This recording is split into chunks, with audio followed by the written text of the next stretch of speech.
So yan mga kabalita, alas 8 na gabi. At ito na po ang gamit natin. Siyempre ang ating solar. Yan. May DC fan. At yan, ginagamit. Sing bilis din ng ordinaryo na electric fan, ano mga kaibigan. At bawat ayan, ilaw sa sala. Tingnan nyo naman kung gaano kaliwanag ng mga kaibigan.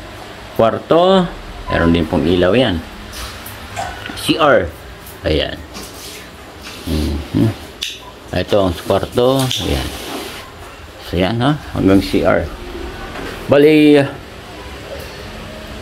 ano ang ilaw natin? Ayan.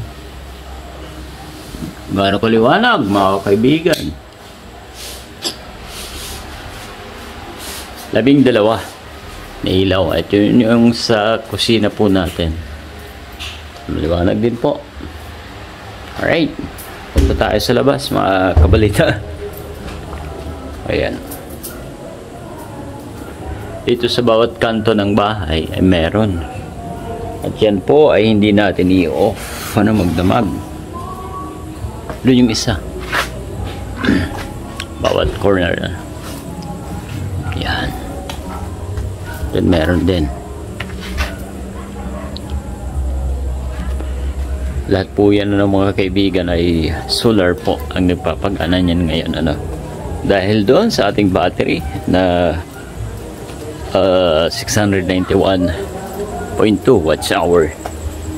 Kita nyo naman pag nag-brown out, ito lang matitira dito na may ilaw mga kaibigan. Alright. Ayan. Dito pa yung isa.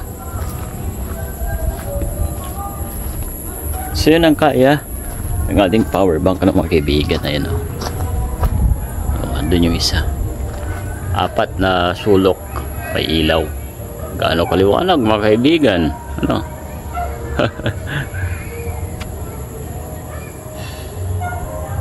So yan po ang free energy mga kaibigan, ang ating mga solar na yan. Okay, so may enjoy na po nung mayari ang ating kinabit dito sa San Agustin, Erosin, Sorsogon mga kaibigan. Right, so yun, good morning mga kabalita. Ayun, kagigising lang po natin mga kaibigan. At syempre all about solar pa rin po. Ayan, at napailaw na natin ito kagabi.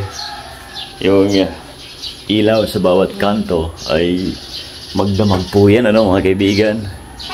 Okay, sino ba? Ayan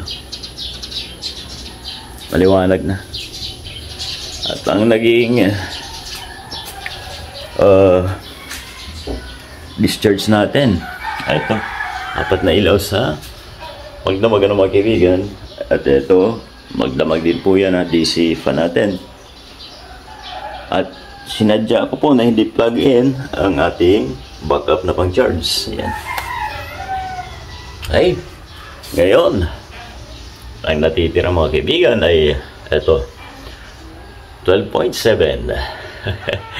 So hindi na masama mga kaibigan. Malakas pa rin po ang ating setup na ito. Hey, at naikabit na po natin lahat ng ilaw mga kaibigan. Ito na lang po ayusin natin at papakita ko rin po sa inyo ang ating maginawa. Ayan kung gaano kaayos ang wirings. Alright, yan lahat yung meron. Dito tayo. Eto, naglagay din tayo ng isang saksakan ng DC fan mga kaibigan. Ang antik yan. Ayan. Tangan pa natin yung iba. Andito sa kusina. Ayan. May masasabi ba sa instalasyon natin? Maganda mga kabalita. Talagang pinagigihan po natin para siyempre yung mga nais magpakabit din. Ito, 2, bali 3 kwarto mga kaibigan. Alright, ito yung isa. Hindi ko pa natatakpan at nabitin ang wire. Ang mga switch na gamit natin. So, walang panama sa kanya, no?